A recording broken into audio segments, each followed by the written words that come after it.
angels, welcome to my channel Angel Gabriel Jarrett. Today I am this video for Sagittarius zodiac sign. धनु जिनकी राशि है, जिनका zodiac sign Sagittarius है, उनके लिए क्या मैसेज है 1 सितंबर से 15 सितंबर तक के लिए। मेरे आसपास जो डिवाइन एनर्जीज हैं, पॉजिटिव एनर्जीज है, प्लीज़ मुझे बताएं कि धनु राशि के जातकों का कैसा जाएगा समय 1 सितंबर से 15 सितंबर के लिए, क्या मैसेज है। और लास्ट में आपका लवमेट के साथ ज़रूर देखती हूँ कि क्या रिलेशनशिप में दिखा रहा है लवमेट के साथ। आपके लवमेट कोई भी हो सकता है जिससे अपनी बातें शेयर करते हो। फर्स्ट कार्ड जो आया हुआ है, इस वक्त आपको ध्यान रखना है, किसी ऑपोजिट सेक्स से आपकी जो है वो लड़ाई हो सकती है, थोड़ी सी जो है वो इश्यूज क्रिएट हो सकते हैं।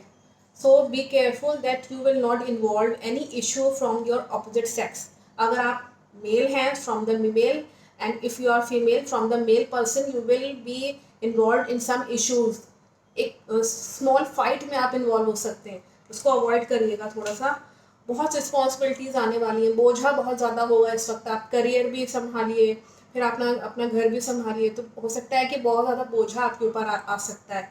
There should be some very much responsibilities on your head, so you have to fulfill that, you have to manage that things, and the next card shows that some issues will be solved। कुछ भी, कोई भी जो भी पुराना झगड़ा चला आ रहा था उसको आप खुद ही फिनिश कर देंगे। आप उसको खुद ही कहेंगे अरे छोड़ो, ये सब बातें जो हैं ये सब होती रहती हैं, and let's finish it and do some other work, आप ऐसा कहेंगे। तो इस तरह की चीज़ हो सकती है। और यहाँ पे नेक्स्ट कार्ड है वरीज का। कोई जो ना नोचने खसोटने की कोशिश करेगा। सम पर्सन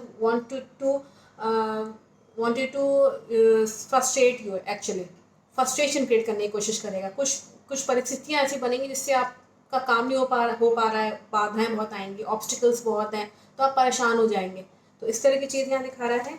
डेथ का कार्ड हुआ है, इस वक्त किसी से आप सेपरेट हो सकते हैं, इससे कई सारे मैसेजेस निकलते हैं। डेथ का कार्ड ये भी दिखाता है कहीं ना कहीं आपकी हेल्थ पे तो नहीं आ रही है, ये ध्यान रखिएगा।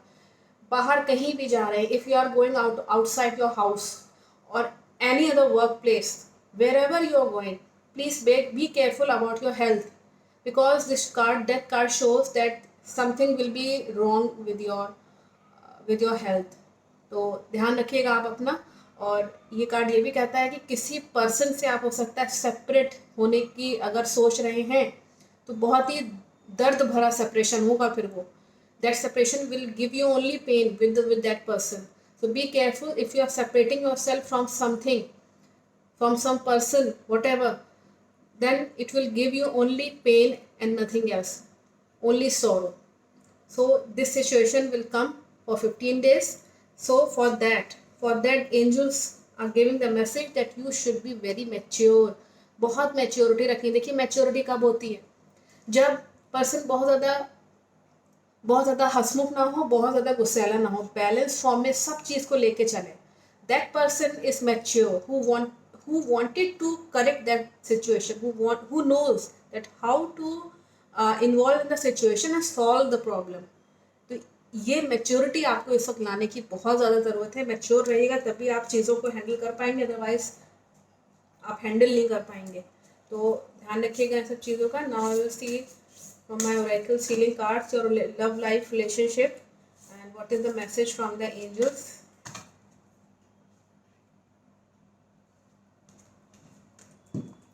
First card are coming about the healing and some challenges you will able to see in your relationship।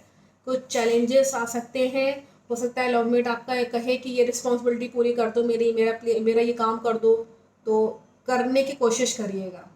कुछ चैलेंजेस हो सकता है कि आए, अगर आप नहीं कर पा रहे हैं तो ये आप पे डिपेंड करता है how to manage that. But कोशिश करिएगा कि चैलेंजेस जो भी आपका लवमेट है उसका अगर दिल जीतना है तो आपको उसके विशेस को लेकर के थोड़ा सा सेंसिटिव होना ज़रूरी है। तो हीलिंग तभी हो पाएगी। क्या होता है ना, कई लोगों के लिए आप करते रहते हैं मेहनत, उनकी बातें मानते रहते हैं, उसके बावजूद कुछ नहीं मिलता। लेकिन यहाँ ऐसा नहीं है। आपका जो कोई भी लवमेट है जो वाकई में आपकी बातें सुनता है और आपकी अच्छाइयों को लेकर के जो है, आपकी बुराइयों को लेकर, तो उसके बावजूद वो प्यार करती है, तो वो होता है love mate actually. That is the true person who loves your bad deeds also, your whatever you are doing, That person never thinks bad about you. That is the only love mate who loves you actually, who believes you. So that person, for that person you have to accept the challenges. इतना challenge करना तो बनता है कि आप उसकी responsibilities लें और उसकी चैलेंजेस को एक्सेप्ट करें, जो भी वो काम है कह रहा है।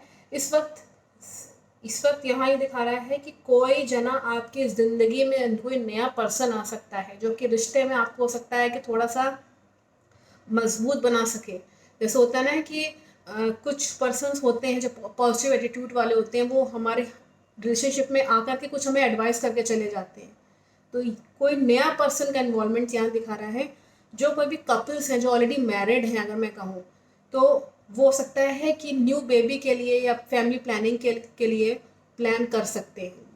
तो the couples who are newly married or already married having a one child, you must be planning for other child also for increasing your family. So these things will happen. And the person who are single, some new person will be able to involve in your life. आपके life में हो सकता है involvement हो उस person का, तो ये वेलकम करिए। और मुझे लगता है कि आपको पास्ट लाइफ को लेकर ज़्यादा बातें यहाँ पे उभर के हो सकता है रिलेशनशिप में। जैसे होता है ना समटाइम्स सम बैक आपके जो भी लाइफ में हुआ हो चुका है, तो वो बातें उभर के आ सकती हैं। तो ध्यान रखिएगा कि वो बातें नेगेटिव ना हो, वो पॉजिटिव ही हो।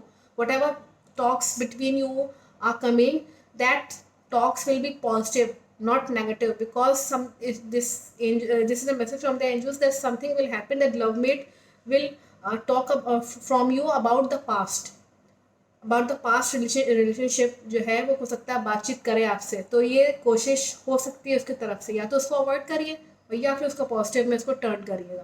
तो ये एक क्लियर मैसेज है। और नेक्स्ट है कि आपको इस वक्त अगेन किसी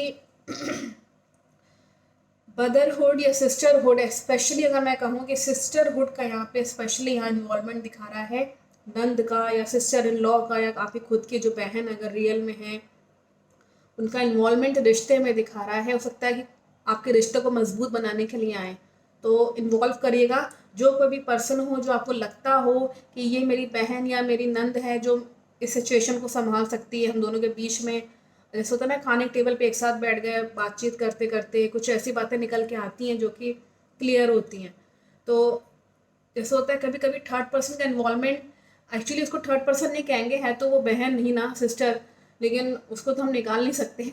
लेकिन कभी कभी वो भी कभी कभी हमारे रिश्ते को मजबूत बनाने में काम आती हैं। ये होता है क्योंकि बुआ का आशीर्वाद बहुत ज़रूरी होता है बच्चों के लिए, एस्ट्रोलॉजिकली मैं अगर बताऊँ तो ये चीज़ लोगों को शायद मालूम नहीं है कि it is a very important role of the sister and sister-in-law, but whosoever in your family। कोई कज़िन भी हो सकती है आपकी, जरूरी नहीं कि रियली हो, कज़िन भी हो सकती है जो कि रियल की तरह हो, एक अच्छा एक रिश्ता आपको बनाने में मदद कर सकती है। I think message is very clear. Thank you so much watching my video.